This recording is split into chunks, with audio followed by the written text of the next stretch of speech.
Hello and welcome to my YouTube channel. Hey students, today I'm very happy because this video is the last video in this series of basics. So from next video onwards we'll discuss chapters of 11th class. So let's start this video. Today we are going to discuss a topic called binomial theorem. Yes, you heard correct, theorem. Basically it's a maths topic that is required in physics.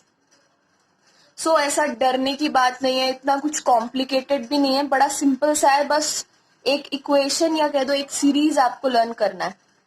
तो basically binomial theorem क्या होती है, जब भी कोई expression 1 plus minus x की power n की form में होता है तो हम उसको इस सीरीज में एक्सपेंड कर सकते हैं.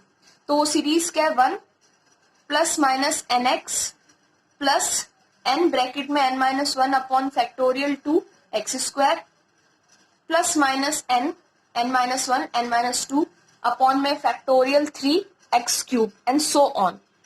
सो हमें इतना डिटेलिंग में जाने की नीड नहीं पड़ती है फिजिक्स में, बट ये बहुत सारी जगह हमारी प्रॉब्लम को सॉल्व कर देता है जब हमें एक्सपेंशन से बचना होता है या सिंप्लीफाई करना होता है कोई न्यूमेरिकल और यू कैन से कोई डेरिवेशन.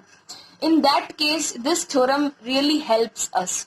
सो चलिए एक एग्जाम्पल ले लेते हैं. फॉर एन एग्जाम्पल कोई इक्वेशन आ गया डेरिवेशन में 1 प्लस एक्स की पावर 7.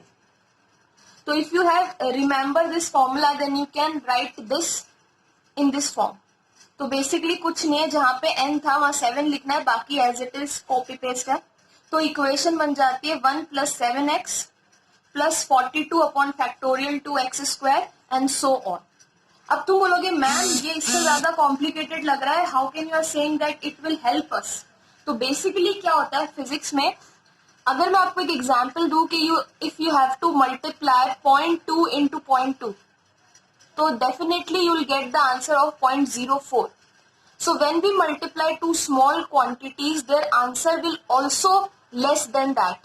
तो बाय यूजिंग दिस या बाय रिमेम्बरिंग दिस कॉन्सेप्ट हम हायर ऑर्डर टर्म्स को नेग्लेक्ट कर देते हैं. What do you mean by higher order terms, मतलब the terms in which x square x cube x की पावर 4 दैट कम्स. तो basically ये वाले स्टेप हम इग्नोर कर देते हैं. तो if you ignore all these step then this will become very easy. Then you can simply write 1 plus minus x की power n is equal to 1 plus minus n x. Higher order terms को हम neglect कर देते हैं because वो हमारे answer पे उतना ज्यादा इम्पैक्ट नहीं डालती. बोलोगे मैम कैसे, जैसे फॉर एन एग्जाम्पल कोई बच्चा जिसके 10th बोर्ड में आ गए 95.79. तो अगर कोई उससे पूछता है बेटा हाउ मच यू स्कोर, तो ही कैन सिंपली से कि मैम 95.7. वो लास्ट वाले 9 को बोलने की उतनी रिक्वायरमेंट नहीं है क्योंकि वो बहुत डिटेलिंग में चला जाएगा, उतनी डिटेलिंग हमें नीड नहीं है. तो इसी तरह से साइंस में भी जब हम एक्सपेरिमेंट कर रहे होते हैं तो डेसिमल के बाद 2 प्लेस 3 प्लेस 4 प्लेस 5 प्लेस तक वैल्यूज आता है, बट हमारे लिए डेसिमल के बाद 2 पॉइंट तक की वैल्यू इनफ होती है क्योंकि हम उतना डिटेलिंग में नहीं कर रहे होते हैं मेजरमेंट्स. तो इसीलिए हम हायर ऑर्डर टर्म्स को नेग्लेक्ट कर देते हैं बहुत सारी जगह. और देख लो कुछ एग्जाम्पल. अब मान लो कोई इक्वेशन है जो इस स्टैंडर्ड फॉर्म में नहीं है. स्टैंडर्ड फॉर्म क्या है, 1 प्लस एक्स, यानी 1 के प्लस में कुछ होना चाहिए. सपोज आपके पास में कोई इक्वेशन है 3 प्लस 2x की होल क्यूब. अब कई बच्चों को होल क्यूब आता है तो उस फॉर्मूले से भी ओपन कर सकते हैं विच इज करेक्ट. पर अगर बायनोमियल थ्योरम यूज करना है तो फर्स्ट ऑफ ऑल हमें स्टैंडर्ड फॉर्म में लाने के लिए इस 3 को कॉमन लेना होगा. तो जैसे 3 ब्रैकेट से बाहर आता है इसकी हो जाती है पावर 3 बिकॉज होल क्यूब है. अब रिमेनिंग क्या रह गया ब्रैकेट के अंदर रिमेनिंग रह गया 1 प्लस 2x अपॉन 3 का होल क्यूब. अब इसको बायनोमियल की हेल्प से आप सॉल्व कर दो, आंसर आ जाएगा. तो बेसिकली आपका आंसर आता है 27 ब्रैकेट में 1 प्लस 2x. और भी जगह यूज कर सकते हैं हम. हाँ, बेसिकली न्यूमेरिकल पोर्शन में कई बार न्यूमेरिकल सॉल्व करते करते हमारे पास वैल्यूज आ जाती है. फॉर एन एग्जांपल 0.99 का 1/3 पावर. अब हमें कैलकुलेटर तो मिलेगा नहीं एग्जाम्स में, हमें खुद से ही सॉल्व करना आना चाहिए. तो इसको हम बायनोमियल की हेल्प से सॉल्व कर सकते हैं वेरी इजीली. कैसे देखो, स्टैंडर्ड फॉर्म में लिखना पड़ेगा। तो स्टैंडर्ड फॉर्म में लिखने के लिए आपको 1 प्लस माइनस समथिंग करना होता है। तो 0.99 है तो डेफिनेटली हमें माइनस ही करना पड़ेगा। तो 1 माइनस 0.01 की पावर 1/3। अब 0.01 को वी कैन राइट 1/100। अब ये स्टैंडर्ड फॉर्म में, इसमें बायनॉमियल अप्लाई करते हो तो पावर आगे मल्टीप्लाई हो जाएगा, तो इट बिकम्स 1 माइनस 1/300। 1/300 हमें इजीली सॉल्व कर सकते हैं, तो आंसर आ जाता है दिस। तो बिल्कुल सिंपली 2 मिनट में आप कैलकुलेट कर सकते हो। वहीं पे अगर क्वेश्चन आ गया 0.98 की पावर हाफ, यानी आपको इसका रूट निकालना, कुछ भी हो सकता है, पावर क्यूब रूट हो सकता है, 1/4 हो सकता है, 1/5 हो सकता है, बस एक एग्जाम्पल दे रही हूं मैं। तो आपने इसको स्टैंडर्ड फॉर्म में लिखा, 0.02 को वी कैन राइट 2/100।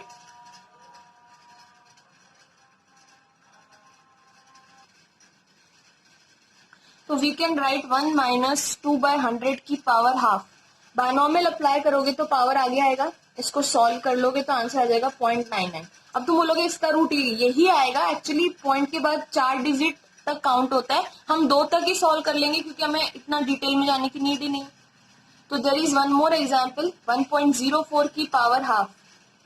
तो 1.04 को स्टैंडर्ड फॉर्म में हम लिखेंगे 1 प्लस 4/100 की पावर हाफ। बायनॉमियल अप्लाई करके सॉल्व करोगे तो आंसर आ जाएगा। एक और क्वेश्चन लिया हमने 1.09 की पावर 1/9। तो ऐसे क्वेश्चन को सॉल्व करने के लिए आपको इसको स्टैंडर्ड फॉर्म में लिखना पड़ेगा। लिख लिया और सॉल्व कर लिया, आंसर आ गया। बिल्कुल देखिए कितना सिंपल हो गया, वरना हम सोचते कैसे करना है कैसे करना है। एक और देख लेते हैं, थोड़ा डिफिकल्ट कह सकते हैं इसे आप, 3.06 की पावर 1/3। तो पहले मैंने इसे स्टैंडर्ड फॉर्म में लिखने की कोशिश की है। मैंने लिखा है 3 प्लस 6/100 की पावर 1/3। अब स्टैंडर्ड फॉर्म में तब होता है जब 1 प्लस माइनस एक्स होता है, यहाँ 1 तो है ही नहीं, तो हमने 3 को कॉमन निकाला। तो जैसे ब्रैकेट से बाहर आता है 3 की पावर 1/3 होती है, क्योंकि होल क्यूब में होल पावर 1/3 है। अब यहाँ पे बायनॉमियल अप्लाई कर दिया मैंने। अब देखिए यहाँ पे एक मिस्टेक किया मैंने, आप इस बात का थोड़ा ध्यान रख, नहीं सही है, 3 कॉमन लिया तो 3 आगे डिवाइड में, ठीक है। उसके बाद में इसको सॉल्व किया तो 2/100 हो गया, बायनॉमियल अप्लाई कर दी तो ये बच गया। तो 1/150 होता है 0.06, तो इसको सॉल्व कर दिया तो 1.006 होता है, शायद मैंने गलत लिख दिया यहाँ पे, सॉरी। हाँ, अब इसको ऐड करके और 3 की पावर 1/3, ये आपको लर्न होना चाहिए, ये आपको पहले निकालना पड़ेगा। ये एक्चुअली मुझे तो लर्न है तो मैंने डायरेक्ट यूज कर दिया है, या फिर क्वेश्चन में गिवन होगा जो आपको नहीं पता होता है, थोड़ा डिफिकल्ट होता है, तो एग्जामिनर फिर देता है क्वेश्चन में गिवन करके, फिर मल्टीप्लाई कर दो, आंसर आ जाएगा। तो इस तरह से हम क्वेश्चन सॉल्व कर सकते हैं बायनॉमियल को यूज करके। मैंने आपको कुछ क्वेश्चन प्रैक्टिस करने के लिए भी दिए हैं, तो आप अपने घर पे प्रैक्टिस भी कर सकते हैं। तो in this video today I am telling you that these the basics that you need to know before we start the syllabus of 11th class. From next video I'll start a chapter called measurement and unit and measurements. So basically this chapter helps you to connect with the measurement that is required to perform an experiment or daily to daily life. तो interesting chapter है, अच्छा है, आप लोग के साथ में अच्छा बॉन्ड बन जाता है इस चैप्टर का, फिर हम आगे मूव ऑन करेंगे। तो तब तक के लिए आप अपने बेसिक्स पे काम कीजिए, नेक्स्ट वीडियो में हम चैप्टर स्टार्ट करेंगे। तो अभी के लिए बस इतना ही। वीडियो को अगर सब कुछ समझ में आ गया है तो लाइक करें, सब्सक्राइब करें, अपने फ्रेंड्स के साथ में शेयर करें। This is me sorry, Deepika Saini signing off.